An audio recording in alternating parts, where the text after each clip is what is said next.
Hi friends, మొత్తానికి 500 మంది subscribe చేసుకున్నారు. చాలా థ్యాంక్స్ సబ్స్క్రైబ్ చేసుకున్న వాళ్ళందరికీ. ఈ శుభ సందర్భంగా నేను మీకు చేపల కూర ఎలా చేయాలో చూపిస్తా. ఎంతసేపు చికెన్ మటనేనా, ఒకసారన్నా చేపలు చేయవా అని మా ఆయన అంటే, అదెంతసేపు పో తీసుకురా చేస్తా అంటే చేపలు తీసుకొని వచ్చిండు. చేపల పులుసు అనగానే మన తెలుగు వాళ్ళందరూ గుర్తొచ్చేది నెల్లూరు చేపల పులుసు కదా ఫ్రెండ్స్. అందుకే ఒకసారి ఆ స్టైల్లో చేయి తినాలనిపించింది అంటే సరేలేని చేసిన. చూడండి చాలా బాగా వచ్చింది. ఇప్పుడు నేను చేసేది అర్ధ కేజీ చేపలు మాత్రమే. మేము ఇద్దరమే ఉండం కాబట్టి మా ఇద్దరికి మచ్చులు అవుతాయి. అందుకే అర్ధ కేజీ చేపలతో చేస్తాను. కొలతలన్నీ కూడా అర్ధ కేజీ చేపలకే. చూడండి ఎంత కలర్ఫుల్గా ఉందో. చూస్తుంటే ఎంతమందికి నోరు ఊరట్లేదు. మసాలా కోసం పెనం మీద ఒట్టిమిరపకాయలు, జీలకర్ర, ఆవాలు, మెంతులు వేసుకొని ధనియాలు కూడా వేసుకొని దూరగా వేయించుకొని చిట్టపటలాడుతా అన్నప్పుడు దింపేసుకోవాలా. నా దగ్గర ఆడిచ్చిన ధనియాల పొడి ఉందని నేను ధనియాలు అదే పనిగా ఏం వేసుకోవడంలే. ఈ వేయించిన ఎన్ని పక్కన పెట్టుకొని కొంచెం చల్లారించుకోవాలా. చల్లారినాక మిక్సీ గిన్నెలు వేసుకొని ఒక చిన్న చెక్క ముక్క, 2 స్పూన్ల ధనియాల పొడి, కొంచెం పసుపు, సరిపోయేంత ఉప్పు వేసుకొని మెత్తగా మిక్సీ పట్టుకోవాలా. పట్టుకున్నాక 10 నుంచి 15 తెల్లవాయిలు వేసుకొని మళ్ళీ మిక్సీ పట్టుకోవాలా. తెల్లవాయిలు ముందే వేస్తే అన్నిటితో పాటు మెదగదు సరిగా. అందుకే ఎన్ని మెదిగిన తర్వాత మళ్ళీ తెల్లవాయిలు వేసుకొని మెత్తగా మెదిగించుకోవాలా.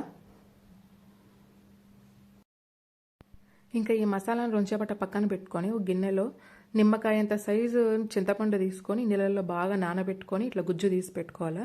అర్ధ కేజీకి చిన్న నిమ్మకాయ సైజు అంత చింతపండు సరిపోతుంది. ఇంకా పొయ్యి మీద గోళం పెట్టుకొని నూనె వేసుకొని ముందు నేను కరివేపాకు వేసిన, అది ఎగురుతా ఉంది. అందుకని వెంటనే మసాలా వేసిన. మసాలా బాగా ఏగిన తర్వాత నూనెలో మనం ముందు పక్కన నానబెట్టి పెట్టుకున్నాం కదా చింతపండు గుజ్జు, ఆ చింతపండు గుజ్జు కూడా వేసుకొని బాగా ఏగనివ్వాలా. చింతపండు గుజ్జు ఎంత పడితే చేపల పులుసు అంత టేస్ట్గా ఉంటుందని మర్చిపోకండి. చింతపండు పులుసు మనం ఎక్కువ వేస్తున్నాం కాబట్టి కారం కూడా మనకి ఎక్కువ పడుతుంది. అందుకోసమే చేపల కూరలో కొంచెం కారం పడాల్సిన దానికంటే ఎక్కువే పడుతుంది ఆ చింతపండు పులుసుని బ్యాలెన్స్ చేయడం కోసం. ఇదిగో ఇట్లా బాగా ఏగిన తర్వాత నూనె తేలుతుంది. నూనె తేలినప్పుడు నేను ఎర్రగడ్డలు ముందేయడం మర్చిపోయినా, నాకు ఇప్పుడు గుర్తొచ్చింది. అందుకే నేను ఇప్పుడు వేసుకున్నా. మీరు ఎర్రగడ్డలు ముందే వేసుకొని వేయించుకోండి. ఇట్లా బాగా వేగిన తర్వాత ఉప్పు, కారం, పులుపు అన్నీ సరిపోయినాయా లేదా ఇప్పుడే చూసుకోవాలా. ఎందుకంటే మళ్ళీ చేపలు వేసినాక వేస్తే కుదరదు.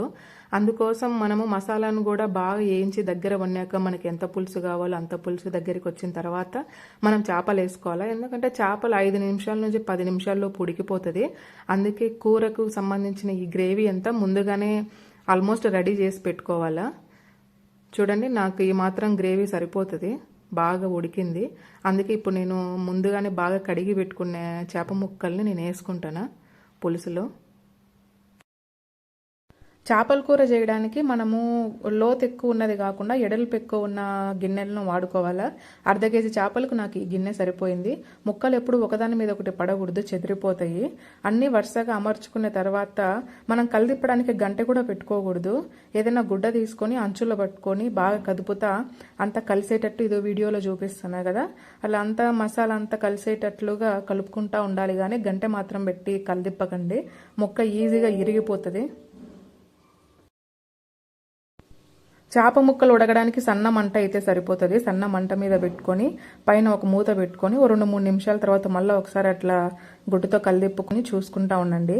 10 నిమిషాల కంటే ఎక్కువ టైం పట్టదు. ముక్క బాగా ఉడికింది, గుజ్జుగా అయ్యింది, ఈ పులుసు మాత్రం సరిపోతుంది అనుకున్నప్పుడు మంట ఆపేసుకొని దింపేసుకోవడమే. మొత్తానికి చేపల కూర రెడీ అయిపోయింది. కడపమ్మాయి చేసిన నెల్లూరు స్టైల్ చేపల పులుసు. చెప్పడం కాదు కానీ నిజంగా చాలా బాగుంది.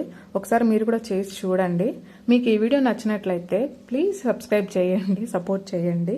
Thank you.